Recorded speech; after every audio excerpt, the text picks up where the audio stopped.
Hindi nawawala naman ng views kahit pa paano. Salamat. Salamat sa Diyos. Yan, thank you. Lolo ko is patuloy pa rin pong nakaka-survive kahit po siya ay may sakit. Magaling pa rin po siya. And yung pang-apat is yung gagraduate na po ako. Ganun.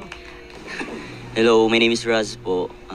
Sorry. Number one, mapakita natin na may takot tayo sa Diyos sa pagsunod sa Kanya. Ayan mga kalingap, mali ngayon is itong video ni Pastor ER yung ating re-reactionan. Sabay-sabay tayong manood, 'di ba? Nakakatuwa. Sana panoorin din natin at pakinggan. 'Di ba? Kung nakakanood nga tayo ng mga love serye, tapos ng iba pang video na kahit mahaba is pinagtsatsagaan natin. Sana kahit sa ilang minuto is pakinggan natin to, panoorin natin to, 'di ba? Napanood na natin ang Team Kalingap, K-Boys with Carla. Nakapakinig pa tayo ng salita ng Diyos. Ito sabay-sabay tayong manood at matuto. Ayan, thank you kay Pastor ER Billy Gomez. Bale ano to? Bible study or Salamat sa team, cell sa group. iyong protection, sa iyong pagmamahal, sa iyong pagpapala sa aming lahat. At Yes, Lord. Lord, mag-enjoy kami sa gagawin namin. In Jesus' name, Amen. Ano yung isang bagay na nais mo ipagpasalamat kay Lord? Okay lang mapas na hindi lang isang bagay. Yes. Yan. Una, yung panibagong pabahay natin katatapos lang kay Melka. Ayan, palakpakan natin si Lord sa ating buhay. Tama. Ayan po. So, another pabahay, another pamilyang nabago at natulungan. Ayan. Yes. Pangalawa, yan, kunti man tayo ngayon, pero andito si Carla. Ano? Sabi nga sa Bible, kapag may isa, diba, na bago, dalawa, tatlo, or pag may bagong isa, masaya ang Tama. langit. So may Pag bago may tayo nahila ngayon. tayong isang tao is At si masaya Norman ang nandito pa rin Panginoon. hanggang ngayon. Ayan. Pangatlo yung yung nakarang araw nagpa-blood chem kami. So thank you kay Lord kasi normal naman po lahat. Thank you, thank you.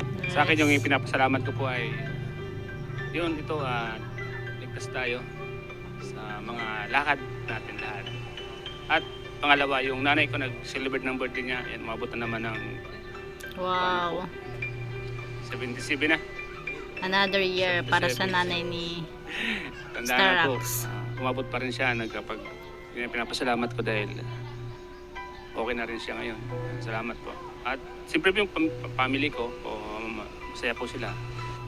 At ko na sila ngayon. Medyo okay na po ang kalagayan nila. Salamat po.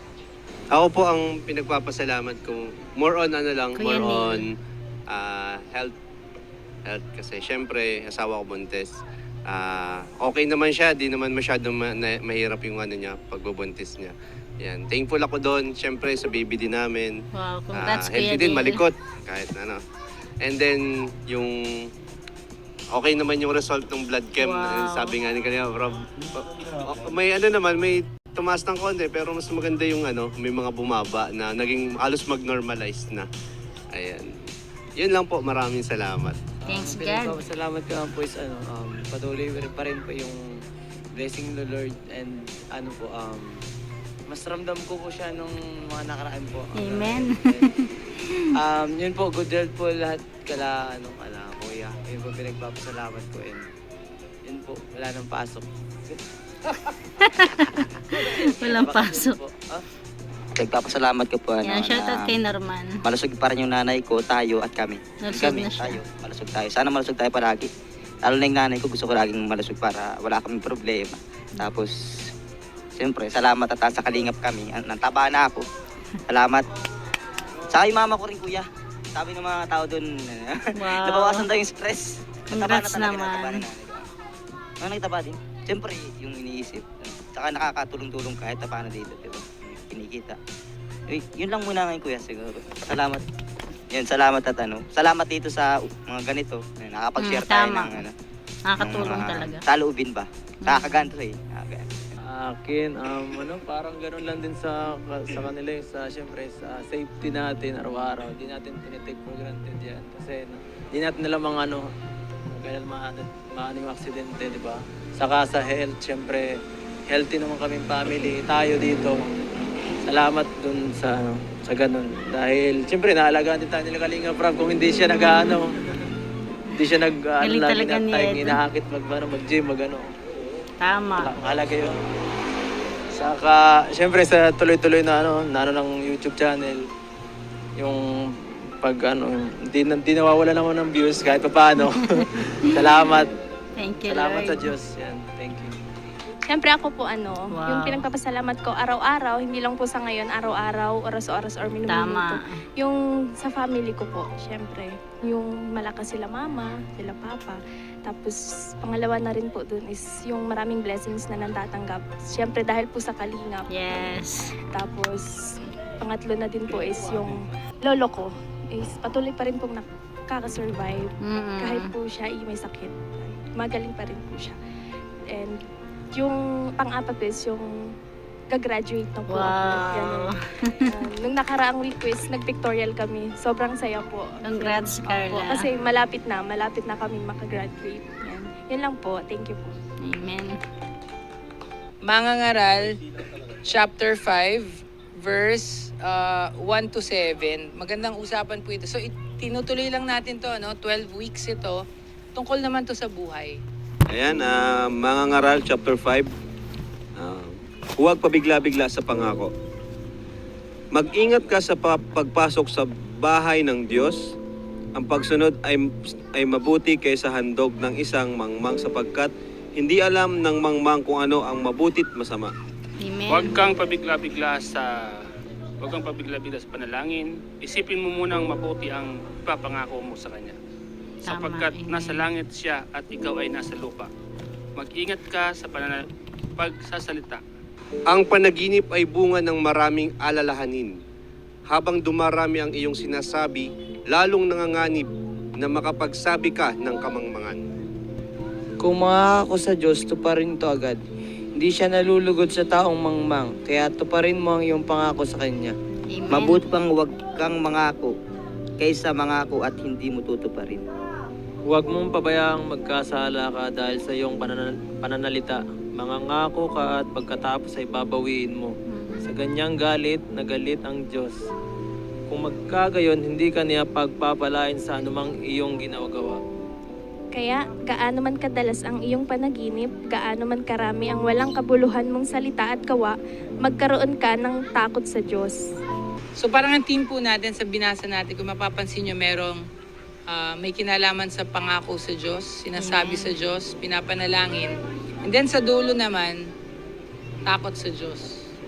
Sa inyong binasa, ano dyan yung tumatak? Or pwede nating maging reflection sa binasa? Ang dami. Para sa akin itong nasa verse 3. Yung habang dumarami ang iyong sinasabi, lalong nanganganib na makapagsabi ka ng kamangmangan. Mas mabuting sinasabi dito na piliin natin ng mabuti yung mga sasabihin natin. Tama. Oo, hindi yung parang mangangako ka lang sa kapwa mo. Dapat medyo kung mangangako ka with respect and with parang assurance na na gagawin mo talaga. Kung mangako ka sa Diyos, tuparin mo ito agad. Hindi siya nalulugod sa mga taong mangmang. Kaya tuparin mo ang iyong pangako sa Kanya. Ang natutunan ko dito, hindi siya katulad natin na pag sinabi natin sa kapwa natin ay hindi natin baliwalain dahil kapwa natin. Pero pag sa Diyos, hindi siya yung Panginoon natin dahil kailangan talagang tuparin po ng pangako mo sa Kanya. Tama. Amen. Kasi hindi siya katulad natin. Hindi siya tao lang. Pwede po. Sa akin pa itong verse 2, huwag kang pabigla-bigla sa pananalangin.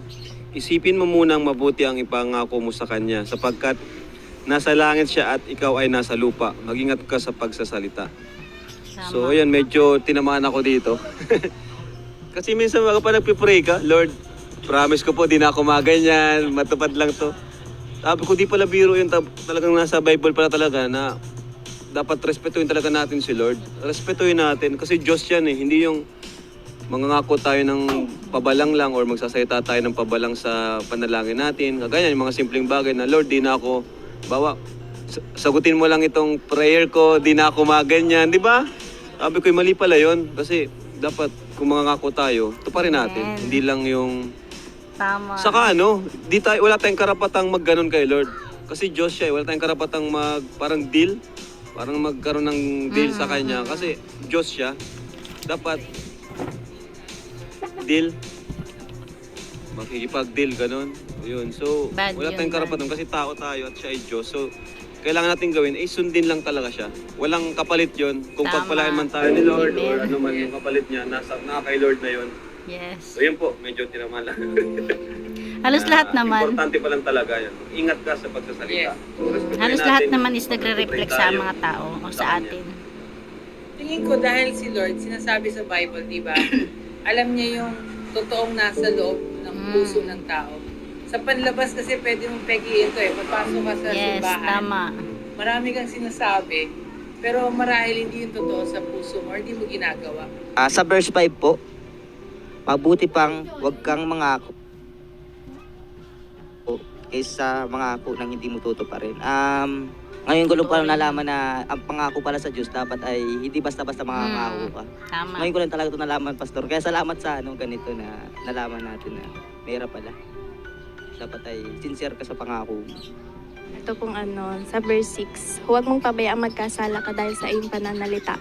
Mangako ka at pagkatapos ay babawiin mo. Sa ganyan, galit na galit ang Diyos. Yung parang parang kay mama, nag-promise po ako, tas yung promise na yun is na-broke ko. Siyempre, hindi lang po yun kasalanan sa magulang, siyempre sa Diyos rin po. Yan, ganun. Sinasabi dito sa buhay, sa chapter 5, mahalaga yung sinasabi natin sa Diyos. Mahalaga rin yung pagsamba sa Diyos.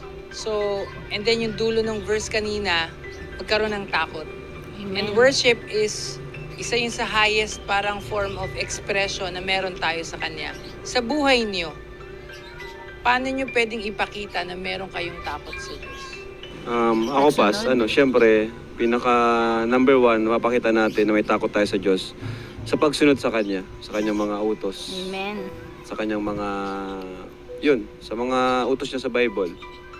Yun po. Pagsunod sa utos, isang form ng pakita, obedience. Actually, ang worship din for me, obedience Why? Kasi di ba ang sa atin ang form ng worship kumakanta. So pwede kang Puri. kumakanta, pero hindi ka naman sumusunod. So sa akin, mahalaga yung pagsunod. And then yung pagkanta, parang overflow na lang yun Pero mas gusto ni Lord Parang yung na rin yung papuri. sumusunod kesa sa ibang uri na parang kumakanta ka, pinapakita mo yung mabuti, pero di ka naman sumusunod sa kanya. Meron Papakita ko sa Diyos na may takot ako. Mamahalin ko yung magulang ko. Pwede. Hindi ko sila sasawayin. Mahalin ko ang kapwa ko. Kasi pag di mo minahal yung kapwa mo, so hindi ka natatakot sa Diyos. May takot sa kanya Diyos kasi mahalin mo ang kapwa mo. Naisip ko siguro yung honesty. Dapat honest ka and ibig sabihin hindi mo sinasabing tanggap mo yung kasalanan mo. Makasatanggap mo Tama. makasalanan ka, hindi ka nagmamalinis. Ayun. And Amen. then kung alam mo, tanggap mo na mali ka, kaya mong Humingi ng tawad. magagawan mo ng paraan na maitama na through Christ. Tama. Oo. Ako mas pag hindi ko nagagawa yung gusto ko. May mga gusto ko din kasi ako na, kumbaga, sa flesh may mga gusto tayo pero di natin magagawa kasi bawal. Kumbaga, kahit alam natin na na grabe. Kahit alam natin na grabe bagay yung love ni Lord. Tas anytime pwede tayong magbalik, tas pwede man tayong patawarin. Pero dahil sa takot tayo, tas may guilt talaga tayong mararamdaman, hindi natin nagagawa. Yan yung Siguro po yung mga bagay na alam naman nating mali pero minsan nagagawa pa rin natin. Yun yung mga bagay na nakakatakot kasi syempre alam mo nang mali, gagawin mo pa. Siyempre lapag yung Kaya wag nang gawin. Kunwari, lapag sa Panginoon. Pero minsan talagang hindi natin nagagawa kasi tao lang tayo, napipilitan natin na tulad baga po ng mga kasiyahan, mga bawal baga po yan, yung pag-inom ng mga sobrang alak, ganyan, parang nabawal baga po yan. So, Ibig sabihin para kay Norman is pagsunod din. Magkaroon tayo ng pagsunod sa ating Panginoon. Huwag nang gawin yung mga mali. yun minsan doon, diba, napapainom tayo. Pero ngayon, hindi naman ako umiinom eh. Sa mata rin. Siguro, tatakot din talaga ako na Gaya na sinabi nila, pagsunod lang talaga ang pinaka Tama, pagsunod. kung ano yung nakalagay sa Biblia. Yun na lahat eh. Hindi mo na, kailangan mo na lang basahin kung ano yung mga tama at mali doon. At syempre, dapat sa puso mo yung mga nakasulat. Para, kaso mahirap eh. Yun ang problema, mahirap eh. Gaya dun yung sinabi ni Kuya Starax na mahalin mo yung magulang mo, mahalin mo yung kapwa mo. Siyempre, manalangin ka rin sa Kanya, manalangin ka rin sa Diyos. Tapos wag mong hayaang may taong masuklam sa'yo, may taong magalit sa'yo. Yung ganun. Yun lang po. Amen. Gusto ko yung answer ni Nel na sa Diyos, maganda magsimula, maging honest ka kung ano yung problema mo sa Kanya, ano yung kasalanan, maging honest ka sa sarili. Kasi minsan may deception eh. Mabuti naman akong tao eh. Yung parang ganun. Pero kung honest ka sa Kanya, Lord, makasalanan ako. Tama. Kailangan ko ng tagapagligtas. Kailangan kita. Yes. Baguhin mo ako. I think yun yung pinakamaganda na simula. Pero sa akin, paano ko may papakitang may takot ako sa Diyos? Nagustuhan ko rin yung answer ni Rob, dapat may respeto.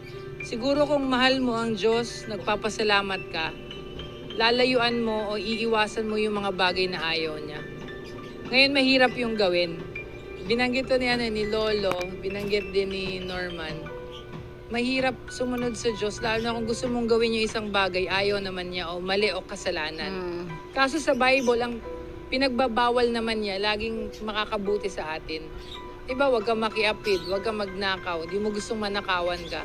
Yung mga pinagbabawal niya sa kabutihan natin. Pero tingin ko, mas madaling gawin ng isang bagay na mahirap kung mahal mo nga siya. So magsisimula rin sa dulo na, Lord, salamat sa ginawa mo para sa akin. At sana dahil sa ginawa mo, kaya kong sumunod. Kaya kong iwasan yung mga bagay na ayaw. Amen. O magalit dun sa mga bagay na kasalanan. Pero nakakatuwa naman sa Panginoon, pag lumapit ka, di ka niya itataboy. Pag humingi ka ng tawad sa Kanya, patatawarin Yes. ka. Pag Kaya tanggapin natin lagi sa sarili natin na tayo makasalanan, na hanggat maaari araw-araw, minuto, oras-oras is humingi tayo ng kapatawaran sa ating Panginoon. Hindi man natin batid or batid natin na tayo nagkakasala, mas mainam na lagi tayong hingi ng kapatawaran. inis ka sa Panginoon, palilinisin ka niya. Pero magsisimula yun sa honesty. Yes. Repentance yun eh, pagsisisi, pag-amin na kailangan mo siya. So sa akin, ang takot sa Diyos, sinabi rin ni Rob, kilalanin siya, pag nakilala mo siya, sundin yung sinasabi niya. At alam mo naman para sa atin yun, para sa Amen. Kanya. So, Paano mo may papakita na may takot ka sa Diyos? Sa pamamagitan po ng paggawa ng mga mabubuti sa kapwa, tulad yung ginagawa natin sa pagsamba, ganyan, itong prayer meeting natin, pagbibigay oras sa Kanya. Hindi man tayo perpekto sa lahat, hindi man natin agad-agad na magawa yung lahat ng gusto niya, at least natututunan natin step by step yan, kasi lahat naman tayo dito sa mundo makasalanan eh. Tama, wala naman talagang perpekto. Hindi kasi ibig sabihin na anak na tayo ng Diyos o nakakakilala na tayo is hindi na tayo nagkakasala. Nagkakasala tayo, nagkakamali tayo. Pero ang kaibahan lang kasi kahit papano, kapag nagkamali na tayo, maya-maya lang is mabubuksan yung isip natin na mali yung ginawa natin or mali yung mga nasabi natin. Makakahingi na tayo kaagad ng kapatawaran. At hindi naman natin agad-agad na porket na nakabuo tayo ng ganito lahat ng kasalanan natin ay may mapapatawad na po tayo ni Lord eh. Oo. At least alam natin yung pagkakamali natin, alam natin yung pagkakamali natin na sabihin sa Kanya na baguhin mo yung mga pagkakamali ko. At turuan mo ako kung ano pang dapat gawin Yes. para sa aking sarili, sa kapwa Tama. ko. Para sa ganun ay yung mga hindi dapat gawin ay hindi ko nagagawin sa susunod pa. Yun, hingi tayo lagi ng tulong sa ating Panginoon kasi kung base lang sa sarili natin, hindi natin kaya, 'di ba? Kasi may mga pagkakataon na may mga nagagawa tayo na akala natin is tama, pala is mali. Kaya lagi nating hihingi ng patnubay niya kung may mga plano tayo sa buhay, sa kanya natin to ilapit. Yun lang po. Bilang ako na ang pinakamatanda dito, ako ang pinaka-godfather nila. At sana wag nilang danasin yung dinanas ko. Bago kasi ako naging mabuti, isa ako sa ehemplo ng isa sa pinakamasamang tao na namumuhay dito sa mundo. Pakikiapid. Hindi lang ako nakikiapid sa isang tao. Hindi lang ako nakikiapid sa 2 tao. Nakikiapid ako sa napakaraming tao. Hindi lang isa, hindi lang 2. Kailangan pagdaanan mo ang isang pinakamasaklap na pangyayari sa buhay bago mo kilalanin ang Diyos. Pagdaanan mo muna pala yun. Katulad sa pagiging bisyo ko nung araw. Hindi lang sa pagkikiapid, nalulung din ako sa druga. Mga bagay na dapat ihingi mo ng tawad sa Panginoon. Ng taos puso at hindi ka nalilingon doon sa mga pinagdaan ng masama Wala. sa iyong mga nakaraan. Ngayon dapat sa pamamagitan ng ginagawa ko at sa pamamagitan ng pagpapatawad ng Team Kalingap sa akin, ginagawa ko ang buhay kong diretso. At nagpasalamat naman ako dahil pinatawad ako ng asawa ko. Si Mrs. Love ang siyang naging daan dito sa pagbabago ko. At ang pagtitiwala ko sa Panginoon ang siyang nagdala sa akin dito sa buhay na walang hanggan. Amen. Grabe. Congrats, Dr. Love. Nakawala ka sa kasalanan. Diba? Grabe, makapangyarihan talaga ng Diyos. Lahat ng imposible, kaya niyang gawing posible. Diba? Siguro ng mga panahon na makasalanan si Dr. Love, hindi niya maiisip na magbabago siya. Pero dahil sa Panginoon, nagbago siya. Salamat po. Hello, my name is Raz po. Sorry na late ako. Dito po may ipapakita kung sino ka talaga. Like sa sinabi kanina, gusto ko yung sinabi na maging totoo ka lang sa sarili mo kasi doon talaga makikita kung ano ka talaga. Like, need mo magpakatotoo at makikita yun ng Panginoon. And I like the word repentance since I have a cousin po sa Amerika. Nagba-Bible study kami. So, and naputol po yun at sa sobrang busy ko na rin. Kaya miss ko na din po siya na makausap na magkaroon ng Bible study na ganito. So, mabuhay ka lang. Like, gawin mo yung mga gusto mo and iwasan na lang yung mga ayaw ng Panginoon. Mag-pray ka lang kay God, may kinig siya. Babasa ka lang ng Bible, like sa mga verses. Kahit na na-experience niya lahat ng bagay, yaman, influence, babae, lahat. Pero lagi niya ina-emphasize, mahalaga yung relasyon sa Diyos.